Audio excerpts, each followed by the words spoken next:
You're not going to believe the week I've had. So I got really burnt out from uni last year, and then Christmas kind of burnt me out a bit as well. And I got 2 kids, if you can't tell by the mess around me. And so I've kind of been waiting to like finally get a quiet spot where I can like actually recharge a little bit. And resting for me a lot of the time has looked like just lying in bed watching the most mindless YouTube I can find. I've been watching a lot of Graystil plays, going through GTA boards because it's the same video every time, basically, and it kills 25-ish minutes consistently. And, you know, we've had kids be sick lately and everything in our house. And I kept telling myself if I could just make it till last Monday, then things were going to go quiet and I was going to be okay. And Monday came and everything was quiet and I was able to reset a little bit. But then over the course of the week, we had kids home from school, from childcare because they're quite little. And things got unpredictable and I just got really, really dysregulated, like immediately.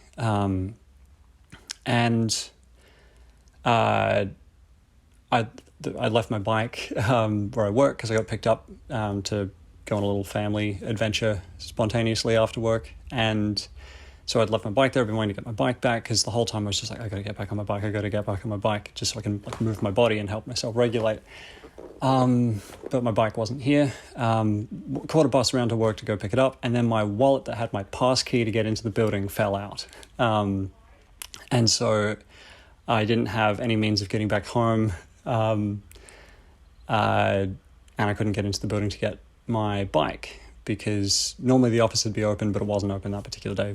Managed to get my wallet back the same day. But then later in the week, we all went to the beach and that was great.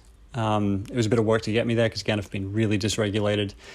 And while I'm swimming, my wedding band fell off my finger and I didn't realize until I was home many hours later, so that's long gone. So I lost my wallet and my wedding ring in the same week. But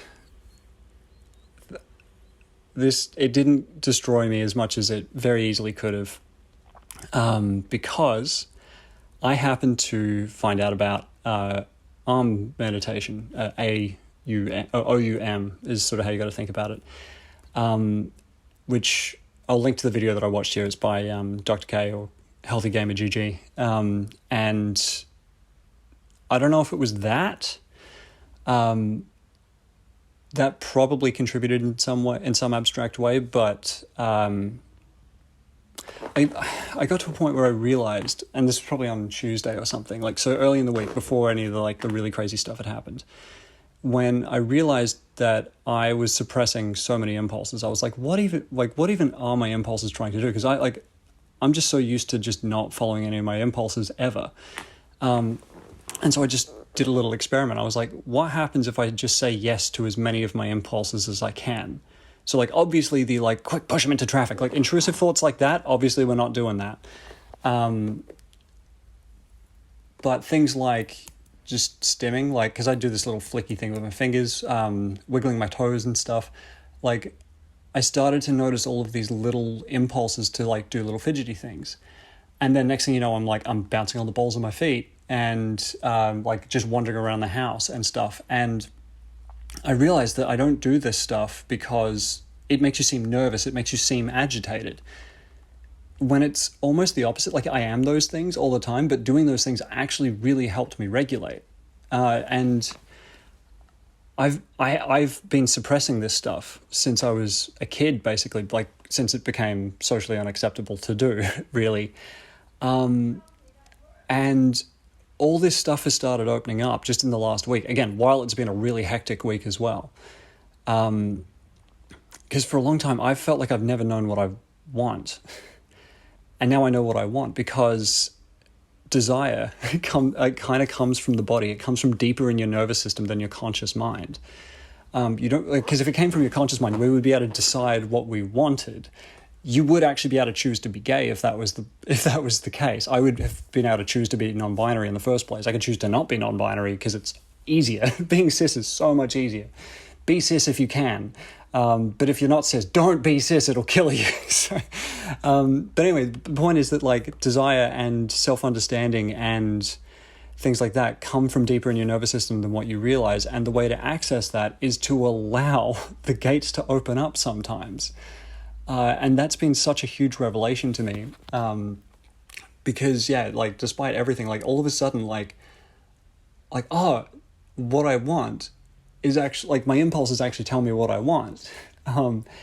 And I'm also finding that the more I've been allowing the impulses that are safe and are okay, the less unwanted impulses are coming up, because it's almost like some pressure's being relieved. If you can think about it that way. So if you've got ADHD and you feel dysregulated all the time, what you need to regulate yourself is probably within your body, if it works for you the way it's worked for me. I don't want, this hasn't been peer reviewed. This is just me talking about my experience over the last week. But the significance of the difference that it made was astounding. And I'm still practicing accessing that because, over the weekend, I've needed to be at work and have, look after kids, and that kind of thing. So I've needed to be a lot more restricted in my behavior, I guess. Because again, like I said early on, like when I've had time to rest, what I've done is just lay catatonic in bed. And I've realized that that's basically I'm used to having the handbrake stuck on. But that's not what I need. I need to take the handbrake off and push on the there's a car analogy for everything, basically. But that's part of the reason why I freeze up, I think. It's because I'm suppressing all my impulses, but my impulses are there to help me function. Because I've noticed that since forming some habits, I guess you'd call them, quote unquote habits, I guess, around cleaning and stuff. I'm not doing it regularly, but I've got my systems in place, and so it's not a big deal. And now I'm spontaneously, impulsively putting dishes on the sink and that kind of thing. So that's taken a long time to build up. Don't get me wrong. I don't want to pretend like that's easy. It's easy now that I've done all the hard work over years of and also since being medicated. Ritalin, if you need Ritalin, it's incredible. And if it doesn't work for you, there's other medication. But if you need medication for ADHD meds are phenomenal. But that's the thing. My impulsivity actually gets me moving. It helps me do things, and so what happens is when there's no external drives, when there's nothing pushing me to push through, then the handbrake's just on. There's nothing driving the car forward, and so it's just, and then I get overwhelmed easy as well because I'm trying to hit the accelerator while I've got the handbrake on, and so I'm trying to go and stop at the same time, and so of course my brain shorts out.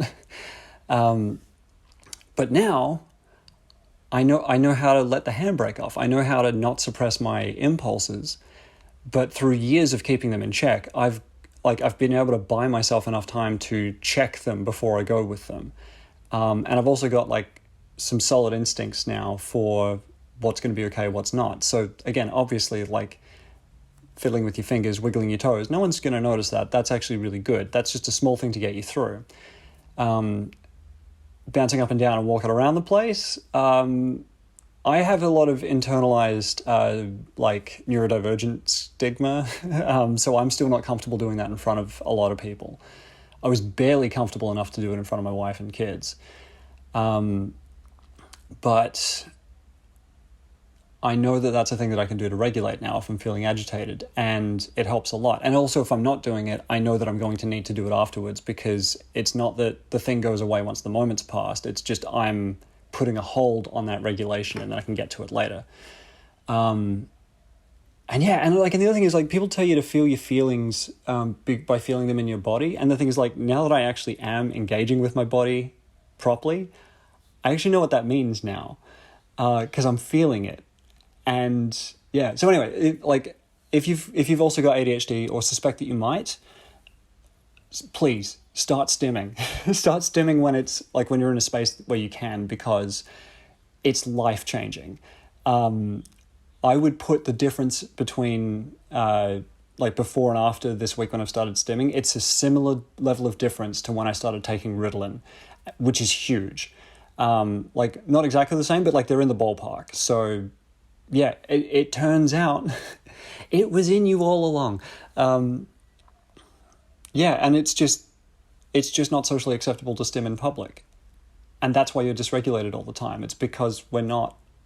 And again, like this probably applies to autistic stims as well. Like, so yeah, I really hope this helps, because this has helped me a lot. So yeah, once again, thanks for hanging out. This has been fun. Let's hang out again sometime.